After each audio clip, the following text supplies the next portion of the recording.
নমস্কার, দেখছেন রিপাবলিক বাংলা। দেশের কথা দশের কথা নিয়ে আপনাদের সঙ্গে রয়েছে আমি সৃজিতা। শুরুতেই যে খবরের দিকে চোখ রাখবো, ভ্যাকসিন বানানোর ক্ষেত্রে আরও এক ধাপ এগোলো ভারত। স্পুটনিক ভি সিরাম ইনস্টিটিউটকে বানানোর ছাড়পত্র দিল ভারত। রাশিয়ার এই ভ্যাকসিন স্পুটনিক ভি, এবার সেই স্পুটনিক ভিকেই এই দেশে বানানোর ছাড়পত্র পেল সিরাম ইনস্টিটিউট অফ ইন্ডিয়ার, এবং সিরাম ইনস্টিটিউট অফ ইন্ডিয়াকে ইতিমধ্যেই ছাড়পত্র দিয়ে দিয়েছে ভারতের তরফ থেকে। সেই ছাড়পত্র দেওয়া হয়েছে। আপনাদেরকে জানিয়ে রাখি, ভ্যাকসিন বানানোর ক্ষেত্রে আরও এক ধাপ এগিয়ে যাওয়া হলো, আরও এক ধাপ এগোলো ভারত। ডিসিজিআই এর পক্ষ থেকে, ড্রাগ কন্ট্রোলার জেনারেল অফ ইন্ডিয়ার তরফ থেকে স্পুটনিক ভিকে ছাড়পত্র দেওয়া হলো। সিরাম ইনস্টিটিউট অফ ইন্ডিয়া এই ভ্যাকসিন বানাতে পারবে, এমনটাই তথ্য পাওয়া যাচ্ছে। ভারতের তরফ থেকে আরও এক ধাপ এগোনো হলো। রাশিয়াতে প্রথম তৈরি হয়েছিল এই স্পুটনিক ভি, এবং এই স্পুটনিক ভি যখন প্রথম তৈরি হয়, একদম প্রথম দিকে যখন তৈরি হয়, তখন বলা হয়েছিল যে এই স্পুটনিক ভি অন্তত 90% অধিক কাজ করতে সক্ষম এই করোনা সংক্রমণকে প্রতিরোধ করতে, এবং সেই স্পুটনিক ভি এবার ভারতে আসতে চলেছে। এছাড়াও কিছুদিন আগে থেকে বিশেষজ্ঞ মহলের তরফ থেকে বলা হচ্ছিল যে অন্যান্য যে সমস্ত বিদেশি ভ্যাকসিনগুলি রয়েছে, সেই ভ্যাকসিনগুলিকে যদি ভারতবর্ষে আনা যায়, তাহলে হয়তো ভ্যাকসিনের যে খামতি রয়েছে সেই খামতিটাকে হয়তো মেটানো যাবে। এই মুহূর্তে আমাদের সঙ্গে ফোন লাইনে রয়েছেন বিশিষ্ট চিকিৎসক অরিন্দম বিশ্বাস। ডক্টর, আপনাকে স্বাগত রিপাবলিক বাংলায়।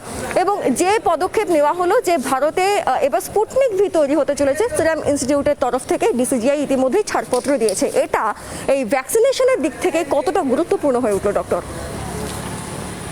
গুরুত্বপূর্ণ নয়, এটা একটা যুগান্তকারী সিদ্ধান্ত নিয়েছে ভারত সরকার। কারণ এখন আমাদের প্রতিষেধক লাগবে, প্রতিষেধকের খামতি বা প্রতিষেধকের অপ্রতুলতা কিন্তু মেটাতে হবে এবং শিক্ষিততার সাথে মেটাতে হবে।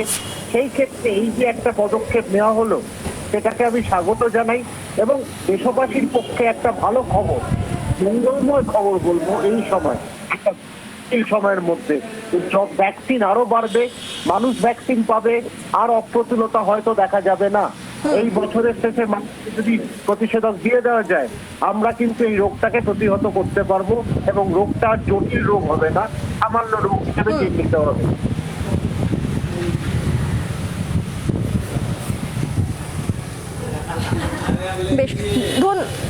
বেশ, আপনি সঙ্গে থাকুন ডক্টর। আপনাদেরকে আরও একবার জানিয়ে রাখি, ভারতের তরফ থেকে স্পুটনিক ভি তৈরি করা হচ্ছে।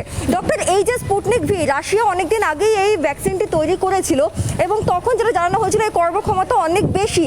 এই স্পুটনিক ভি এই বর্তমানে যে স্ট্রেইন চলছে ভারতে, সেটা কতটা কার্যকরী হয়ে উঠতে পারে? দেখুন, একটা পরিকাঠামো আগেই বাইরে, এটা কিছুটা পরিবর্তন হয়। এখানে এই যদি অরিজিনাল যে প্রথম যে পরিকাঠামোটাকে দেখে ভ্যাকসিন তৈরি হয়েছে, আমার নিজস্ব বিশ্বাস যতই পরিবর্তন হোক তাতে কিন্তু কিছুটা কার্যকরী হবে। এবং এই যে জটিল পরিস্থিতি হয়ে যাচ্ছে, মানুষকে হাসপাতালে যেতে হচ্ছে, মৃত্যু হচ্ছে, সেইটা কিন্তু অনেকাংশে কমে যাবে। আর তার সাথে যেটা হবে, স্পুটনিক ভি তো একটা এলো, এটা না হয়তো দুটো ডোজ 21 দিনের ব্যবধানে, আরেকটা আসতে চলেছে স্পুটনিক লাইট। সেটাও কিন্তু ভারতবর্ষকে একটা সময়, কারণ ওটাতে একটা ডোজ দিলেই হয়ে যাচ্ছে, সেটাও আশা করি ভারত সরকার অনুমোদন দেবে, সেটাও কিন্তু আমাদের খোলা বাজারে চলে আসবে আমি মনে করি। তো সেই ক্ষেত্রে এই যে ভ্যাকসিনের যে কোনো প্রতিষেধক এখন কিন্তু যদি 91% কাজ করে, তাহলে খুবই ভালো, খুবই ভালো খবর। আশা করবো এখানেও কার্যকরিতা হবে এবং কার্যসিদ্ধি হবে, মানুষের এই রোগে আর জটিল পরিস্থিতিটা তৈরি হবে না। একেবারে, অর্থাৎ এই যুগান্তকারী সিদ্ধান্ত ভারতবর্ষের পক্ষে একটা আশাপ্রদ ফল প্রকাশ করতে পারে, এমনটাই মনে করছেন আপনি। আপনাকে অসংখ্য ধন্যবাদ ডক্টর। আমাদের সঙ্গে ছিলেন ডক্টর অরিন্দম বিশ্বাস, এবং এই মুহূর্তে আমাদের সঙ্গে রয়েছেন চিকিৎসক কুনাল সরকার। ডক্টর, আপনাকে স্বাগত রিপাবলিক বাংলায়। স্পুটনিক ভিকে ডিসিজিআই এর তরফ থেকে ছাড়পত্র দেওয়া হয়েছে, এটা ভারতের জন্য কতটা ভালো খবর হতে পারে এই সময় যখন অনেক মানুষ হয়তো ভ্যাকসিন ঠিকঠাক করে পাচ্ছেন না, নানা অভিযোগ আসছে গোটা দেশ থেকে? নিশ্চয়ই, মানুষের হাতের কাছে যদি কিছু এফেক্টিভ বা কার্যকরী ভ্যাকসিন হয়, সেটা তো ডেফিনেটলি একটা ভালো সিদ্ধান্ত। এখন অব্দি যেটুকু আমাদের আবছা ধারণা আছে, তাতে স্পুটনিক ভিকে মনে হয় সেটা একটা এফেক্টিভ ভ্যাকসিন হবে। তবুও মনে রাখতে হবে স্পুটনিক ভির ক্ষেত্রে যে তারা খানিকটা কোভ্যাক্সিনের মতো এখনো তাদের সম্পূর্ণ স্টেজ 3 ট্রায়ালের ডেটা তারা এখনো প্রকাশ করেননি। স্টেজ 3 ট্রায়ালের পুরো ডেটা, মানে পূর্ণ ডেটাটা আমাদের এখনো আননোন। আর সেকেন্ডলি হচ্ছে স্পুটনিক ভি ভ্যাকসিন দেওয়াতে খুব খেয়াল করে দিতে হবে, কারণ প্রথম দুটো ডোজ আলাদা। প্রথম এবং সেকেন্ড ডোজটা একই ডোজ দুবার দেওয়া হয় না, দুটো ডিফারেন্ট ডোজ দেওয়া হয়। সুতরাং মাঝে মধ্যেই যে আমাদের ভ্যাকসিন গুলিয়ে যাচ্ছে, এর ডোজ তার ঘরে চলে যাচ্ছে, তাতে অসুবিধা হবে। তো যাই হোক, সেই কথাগুলো পরে, এখন এটা সুষ্ঠুভাবে দেওয়া হোক। এটা সরকারি ক্ষেত্রে পাওয়া যাবে না, এটা কেবল প্রাইভেট হসপিটালস এর মধ্যে দিয়ে যতদূর শুনেছি এর ডিস্ট্রিবিউশন হবে।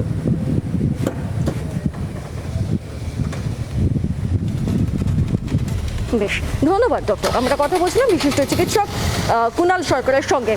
একদিকে এই খবরের দিকে আমরা যাব, নজর রেখেছি যে স্পুটনিক ভিকে ছাড়পত্র দিল ডিসিজিআই, এবং কুণাল সরকার যেমনটা জানালেন এটা হয়তো বেসরকারি ক্ষেত্রে পাওয়া যাবে, তবে এই তৃতীয় ফেজের যে পরীক্ষা, সেই পরীক্ষা সম্পূর্ণ হলে, তার রিপোর্ট এলে তারপরে এই স্পুটনিক ভি ব্যবহার করা উচিত বলে মনে করছেন তিনি। এর পাশাপাশি আরও একটি বিষয়ের দিকে আমরা নজর রাখবো, সেটা হচ্ছে করোনার ডেল্টা স্ট্রেন। এই স্ট্রেনের জেরেই কি করোনার যে দ্বিতীয় ঢেউ এসেছে, সেই ঢেউ এই স্ট্রেনের জন্যই কি দায়ী? এই স্ট্রেন কি আরও বেশি সংক্রামক? কেন্দ্রীয় সরকারের একটি রিপোর্টে উঠে আসছে এমনই চাঞ্চল্যকর তথ্য। দেশে পাওয়া গিয়েছে করোনা ভাইরাসের প্রজাতি ডেল্টা স্ট্রেন, যা সবচেয়ে ভয়ঙ্কর ও উদ্বেগের। এটি খুব দ্রুত সংক্রমণ ছড়ানোর ক্ষমতা রাখে। করোনার দ্বিতীয় ঢেউয়ের ভয়াবহতার জন্য এই শ্রেণী দায়ী বলে মনে করা হচ্ছে। শুক্রবার কেন্দ্রীয় সরকারের গবেষণায় উঠে এসেছে এমনই চাঞ্চল্যকর তথ্য। জানা গিয়েছে ভারতীয় আলফা স্ট্রেনের তুলনায় ডেল্টা স্ট্রেন প্রায় 50% বেশি সংক্রমণ ছড়াতে পারে। যদিও কোভিডে মৃত্যুর জন্য এই শ্রেণী একমাত্র দায়ী কিনা তা এখনও নিশ্চিত নয়। হুর এক বিবৃতিতে বলা হয়েছে, এই ভাইরাসের 3টি প্রকারভেদের বাকি দুটি ততটা বিপজ্জনক নয়। B.1.617.2 অর্থাৎ এই ডেল্টা স্ট্রেন নিয়ে উদ্বেগ রয়েছে। এটা নিশ্চিত যে ডেল্টার সংক্রমণ ক্ষমতা অনেক বেশি, জনস্বাস্থ্যকে বড় রকমের ঝুঁকির মুখে ফেলতে পারে। এই স্ট্রেন যদি আপনারা বলেন, এটা তো আর নতুন এরকমটা নয়। যে কোনো ভাইরাসের ক্ষেত্রে তার মিউটেশনটা হচ্ছে স্বাভাবিক, এবং এরকমও দেখা গেছে যে প্রতি মাসে অন্তত 4টে মিউটেশনও হয়, এরকমও ভাইরাস দেখা গেছে। তো আমাদের কোভিড-19 যখন এলো, তারপর থেকে নানা জায়গায় নানা রকমের এরকম মিউটেশন হয়েছে এই ভাইরাসগুলোর। আমাদের খবর হচ্ছে যে এটাই আমরা জানতে চাই যে এই মিউটেশনের ফলে যে স্ট্রেনটা নতুন বেরিয়ে এলো, তার মারণ ক্ষমতা বাড়লো না কমলো, তার সংক্রমণ ক্ষমতা বাড়লো না কমলো, এবং যে মেডিসিন বা যে পদ্ধতিতে আমরা এখনো পর্যন্ত চিকিৎসা করছি, সেই চিকিৎসা পদ্ধতি এদের ক্ষেত্রে কার্যকরী কিনা। কেন্দ্রের এই গবেষণায় উঠে এসেছে এই ডেল্টা প্রজাতি দেশের বেশিরভাগ রাজ্যেই পাওয়া গিয়েছে। দিল্লি, অন্ধ্রপ্রদেশ, মহারাষ্ট্রের মতো রাজ্যগুলিতে যেখানে করোনার দ্বিতীয় ঢেউ সবচেয়ে বেশি মারাত্মক রূপ নিয়েছে, সেখানে এই ভাইরাসের সন্ধান পাওয়া গেছে। প্রায় 29,000 কোভিড নমুনা নিয়ে এই পরীক্ষা করা হয়েছে দেশে। 8,900 নমুনাতেই মিলেছে এই স্ট্রেন। রিপাবলিক বাংলা। দেশে বিজ্ঞানীদের প্রশংসায় পঞ্চমুখ প্রধানমন্ত্রী নরেন্দ্র মোদী। আগে ভ্যাকসিন নেওয়ার জন্য অন্য দেশের দিকে তাকিয়ে থাকতে হতো, কিন্তু করোনা আবহে মাত্র 1 বছরের মধ্যেই ভ্যাকসিন আবিষ্কার এক অভূতপূর্ব পদক্ষেপ, এমনটাই মনে করছেন প্রধানমন্ত্রী। আরও কি কি বললেন তিনি, চলুন শুনে নিই একবার।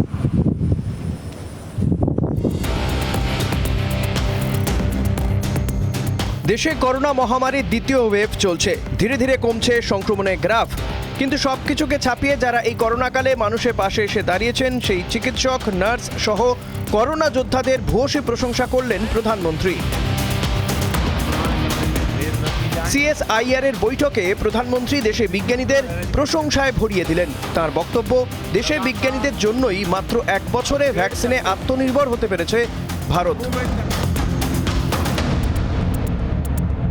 मानवता को इतनी बड़ी आपदा से उबारने के लिए 1 साल के भीतर वैक्सीन बनाकर लोगों को दे देने का ये इतना बड़ा काम इतिहास में पहली बार हुआ होगा शायद।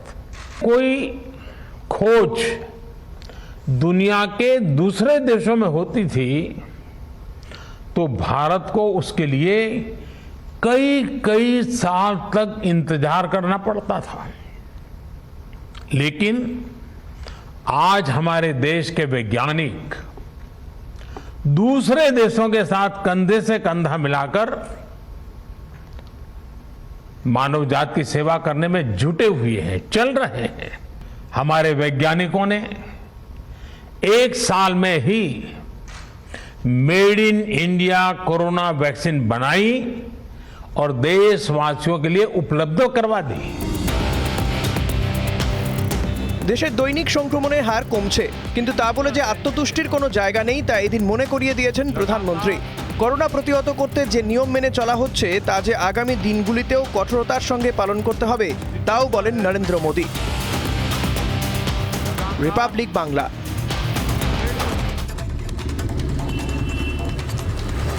দেশে করোনা সংক্রমণের পরবর্তী যে ঢেউ, সেই ঢেউ হতে পারে আরও ভয়াবহ, শীর্ষে উঠতে পারে আরও দ্রুততার সঙ্গে, জানালেন নীতি আয়োগের সদস্য ভিকে পাল।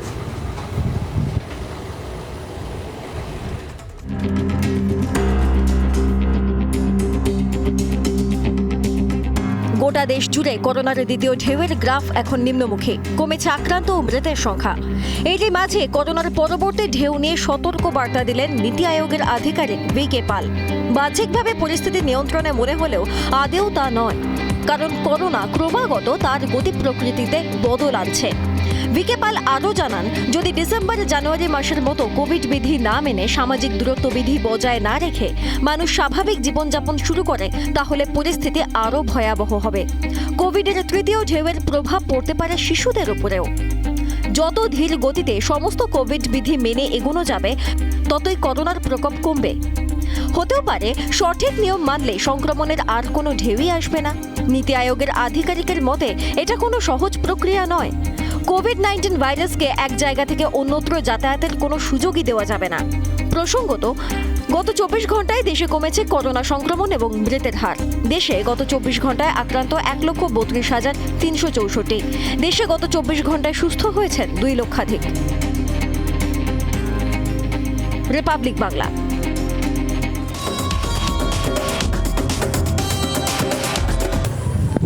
ইয়াস পরবর্তী পরিস্থিতি খতিয়ে দেখতে সেন্ট্রালের তরফ থেকে আসছে 7 সদস্যের একটি দল, এবং এই দল দুটি ভাগে ভাগ হয়ে গিয়ে মেদিনীপুর এবং দক্ষিণ 24 পরগনা এই দুই জায়গায় তারা পর্যবেক্ষণ চালাবেন। মেদিনীপুর এবং দক্ষিণ 24 পরগনা এই দুই জায়গায় পর্যবেক্ষণে আসছেন সেন্ট্রালের তরফ থেকে 7 সদস্যের একটি দল। 2 জেলাতে পর্যবেক্ষণ করবেন তারা, যে 2 জেলা ইয়াসের জেরে কার্যত বিধ্বস্ত হয়েছে। মেদিনীপুর অতি অবশ্যই উপকূলবর্তী এলাকা বিধ্বস্ত হয়েছে এবং দক্ষিণ 24 পরগনার অধিকাংশ এলাকা বিধ্বস্ত হয়েছে।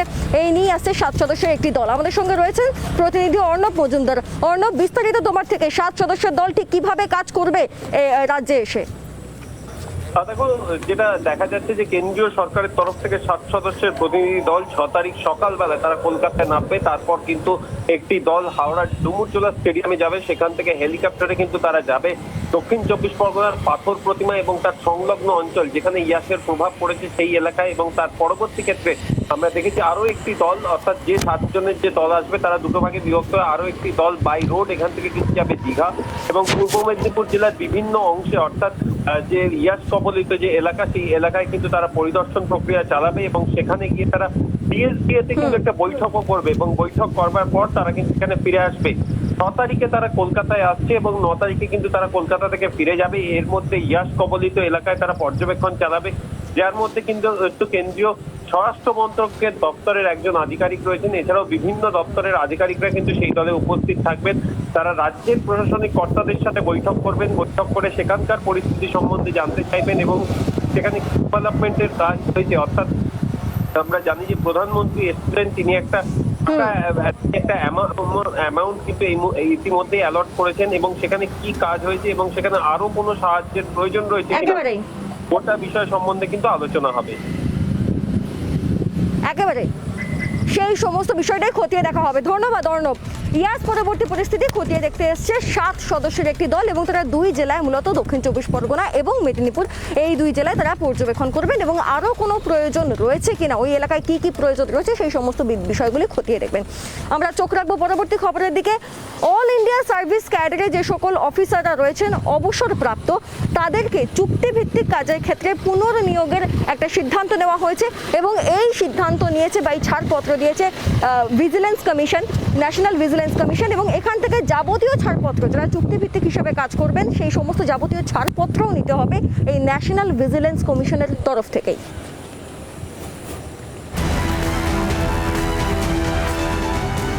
রাজ্যের মধ্যে আলাপন সংঘাত আবহে নয়া নির্দেশিকা কেন্দ্রের। নয়া নির্দেশিকা অনুযায়ী রাজ্যগুলি একতরফা সিদ্ধান্ত নেওয়ার ক্ষেত্রে রাখা হলো ছাঁকনি। নয়া নির্দেশিকায় বলা হয়েছে, অবসরপ্রাপ্ত সরকারি আমলাকে নতুন করে নিয়োগ করতে হবে। সরকারি কাজে নতুন করে নিয়োগ করতে হলে লাগবে অনুমতি। এখন থেকে ভিজিলেন্স কমিশনের ছাড়পত্র নিতে হবে। কেন্দ্রের অল ইন্ডিয়া সার্ভিসের গ্রুপ এ পদমর্যাদার অবসরপ্রাপ্ত অফিসারেরা কেন্দ্রের নিয়ন্ত্রণে থাকা অন্য কোনো সংস্থার ক্ষেত্রেও এই একই নিয়ম বহাল থাকবে, তবে তাকে গ্রুপ এ পদমর্যাদার অফিসার হতে হবে। কমিশন ওই নির্দেশিকায় জানিয়েছে, বিভিন্ন সময় বহু সরকারি সংস্থাকে দেখা গিয়েছে অবসরপ্রাপ্ত অফিসারদের পেশাদারী যোগ্যতাকে কাজে লাগানোর জন্য তাদের চুক্তির ভিত্তিতে বা পরামর্শদাতা হিসেবে নিয়োগ করা হচ্ছে। অনেক ক্ষেত্রেই এই ব্যাপারে পক্ষপাতিত্বের অভিযোগ উঠছে। এই ধরনের পুনঃ নিয়োগের স্বচ্ছতা আনতে হবে। সরকারি ক্ষেত্রে তার বিজ্ঞাপনও দিতে হবে, বাকিদেরও ওই পদে আবেদনের সুযোগ দিতে হবে। কমিশন জানিয়েছে, সরকারি কাজের স্বচ্ছতা বজায় রাখতেই এই সিদ্ধান্ত। রিপাবলিক বাংলা। প্রবীণ নাগরিকদের জন্য সুখবর, বাড়ছে না স্বল্প সঞ্চয়ের সুদের হার। বাড়ি থেকে শুরু করে শিক্ষা এবং ব্যক্তিগত ঋণ কোনো ক্ষেত্রেই আরবিআই এর তরফ থেকে সুদের হার বাড়ানো হচ্ছে না।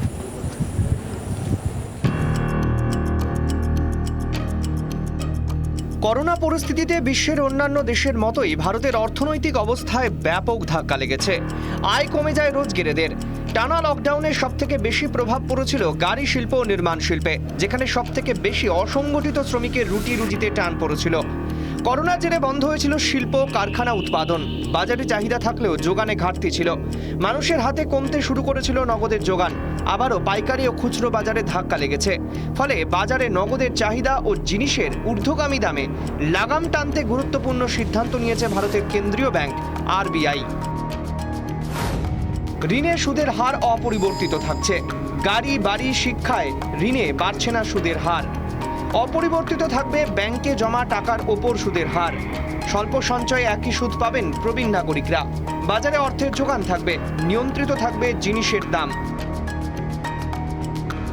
অর্থনীতিবিদদের একাংশের মতে, ভারতে যদি সঠিক মাত্রায় বর্ষা হয়, সেক্ষেত্রে ভারতের কৃষি উৎপাদনে কোনো ঘাটতি থাকবে না, যার প্রভাব সরাসরি পড়বে ভারতের মোট জাতীয় উৎপাদনে। এতে স্থিতিশীল থাকবে ভারতের অর্থনৈতিক অবস্থা। রিপাবলিক বাংলা। পরবর্তী খবরের দিকে, মেহুল চোকসি তিনি হয়তো এত সহজে বা এত দ্রুত দেশে ফিরছেন না, কারণ আইনি প্রক্রিয়া আরো দীর্ঘায়িত হতে পারে। এই খবর পাওয়ার পরেই দেশে ফিরে আসছে কেন্দ্রীয় তদন্তকারী সংস্থার বিশেষ দল। মেহুল চোকসিকে দেশে ফেরাতে কেন্দ্রীয় সরকারের একাধিক নিরাপত্তা সংস্থা পাড়ি দিয়েছিল ডিমনিকা, কিন্তু তাদের ফিরতে হচ্ছে খালি হাতেই। মেহুল মামলার শুনানি জুলাই পর্যন্ত দীর্ঘায়িত হতে চলেছে।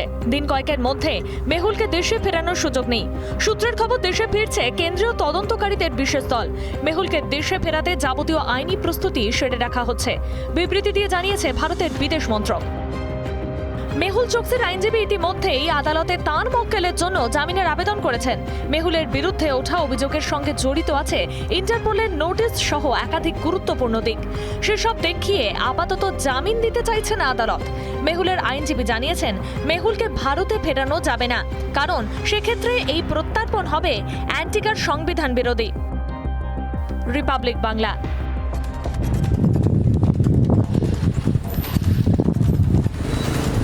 কলকাতা পুরসভার তরফ থেকে চালু করা হলো ভ্যাকসিন অন হুইলস। টিকাকরণের এই গাড়ি পৌঁছে যাচ্ছে সর্বত্র এবং পুরসভার এই উদ্যোগে কার্যত খুশি এলাকাবাসী।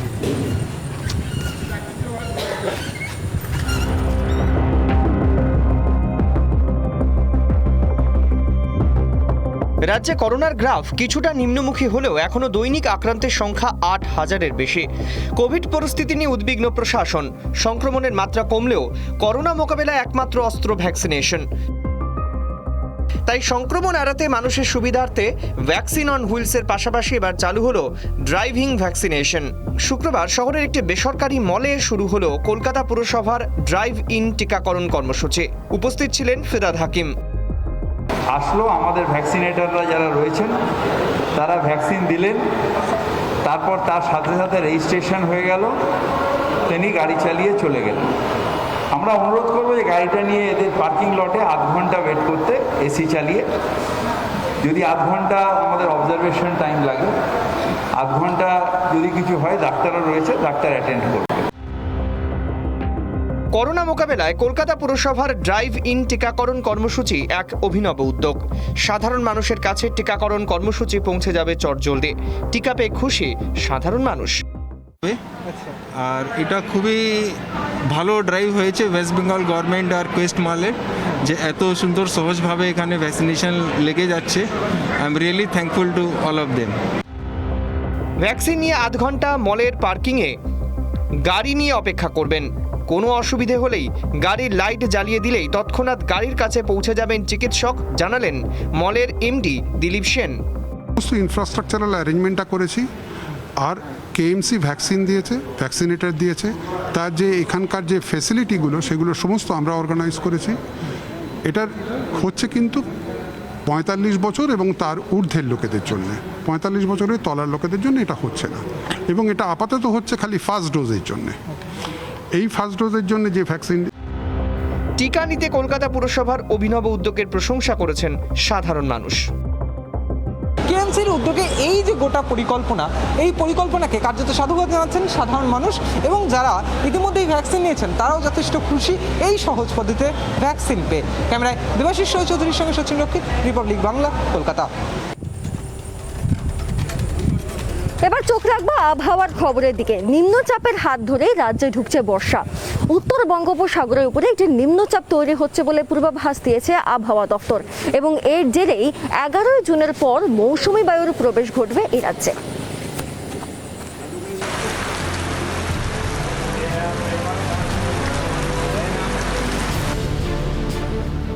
জুনের মাঝামাঝি রাজ্যে ঢুকছে বর্ষা। কেরলে ইতিমধ্যেই বর্ষা প্রবেশ করেছে। 11 জুন উত্তর বঙ্গোপসাগরে নিম্নচাপ তৈরির সম্ভাবনা দেখা দিয়েছে। এর জেরে বাংলায় ঢুকবে বর্ষা। বাংলা, বিহার, ওড়িশা, ঝাড়খণ্ড, সিকিমে বৃষ্টির সম্ভাবনা রয়েছে। 3রা জুন কেরলের পথ ধরে বর্ষা ঢুকেছে ভারতে। আবহাওয়া দপ্তর জানাচ্ছে বাংলায় এখন প্রাক বর্ষার মরশুম চলছে। কলকাতা সহ উত্তর 24 পরগনা ও দক্ষিণ 24 পরগনায় হালকা থেকে মাঝারি বৃষ্টিপাতের সম্ভাবনা রয়েছে বলে শুক্রবার জানিয়েছে আবহাওয়া দপ্তর। এছাড়াও বজ্রবিদ্যুৎ সহ বৃষ্টিপাতের সম্ভাবনা রয়েছে হাওড়া, কলকাতা, হুগলি, পুরুলিয়া, ঝাড়গ্রাম, পশ্চিম মেদিনীপুর, বাঁকুড়ায়। হালকা থেকে মাঝারি বৃষ্টিপাতের সম্ভাবনা রয়েছে নদিয়া, বীরভূম, মুর্শিদাবাদে। আগামী 24 ঘন্টায় আলিপুরদুয়ার, দার্জিলিং, জলপাইগুড়ি, কালিম্পং, কোচবিহার, উত্তর দিনাজপুর, দক্ষিণ দিনাজপুর, মালদায় প্রবল বৃষ্টির সম্ভাবনা রয়েছে, সঙ্গে বজ্রপাত ও ঝোড়ো হাওয়ার সম্ভাবনা। রিপাবলিক বাংলা।